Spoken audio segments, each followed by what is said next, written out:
Nilambur ചന്തക്കുന്നില് CPIM നടത്തുന്ന രാഷ്ട്രീയ വിശദീകരണ യോഗത്തില് നിലമ്പൂര് ആയിഷയും ഇടത് സഹയാത്രികയായ ആയിഷ നേരത്തെ PV അൻവറിനെ വീട്ടിലെത്തി സന്ദർശിച്ചത് വലിയ ചർച്ചയായിരുന്നു.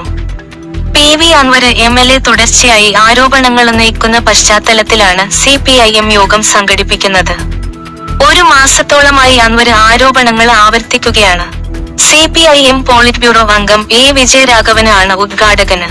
PV അൻവർ MLAയുടെ ആരോപണങ്ങൾക്ക് അതേ വേദിയില് തന്നെ മറുപടി പറയാന് ശ്രമിക്കുകയാണ് CPIM.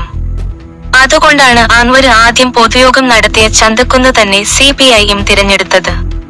മലപ്പുറം ജില്ലാ secretary EN Mohandas, PK Zainaba, ETK Hamsa, KET Jaleel, Nas Kolayi തുടങ്ങിയവരും യോഗത്തില് പ്രസംഗിക്കും. PV അൻവർ MLA മഞ്ചേരിയിലെ പൊതുസമ്മേളനത്തില് ഡെമോക്രാറ്റിക് മൂവ്മെന്റ് ഓഫ് കേരള എന്ന പുതിയ പാർട്ടി രൂപീകരിച്ചതിന് പിന്നാലെയാണ് CPIM യോഗം. നേരത്തെ നിലമ്പൂര് ആയിഷ PV അൻവറിന്റെ വസതിയിൽ എത്തിയതിന് പിന്നാലെ സന്ദർശനം ചർച്ചയായി മാറിയിരുന്നു. വിഷയത്തില് നിലമ്പൂര് ആയിഷ വിശദീകരണവുമായി എത്തിയിരുന്നു. അൻവറിനോട് സ്നേഹമുണ്ടെന്നും അതിലേറെ സ്നേഹം പാർട്ടിയോടുണ്ടെന്നുമാണ് ആയിഷ പറഞ്ഞത്.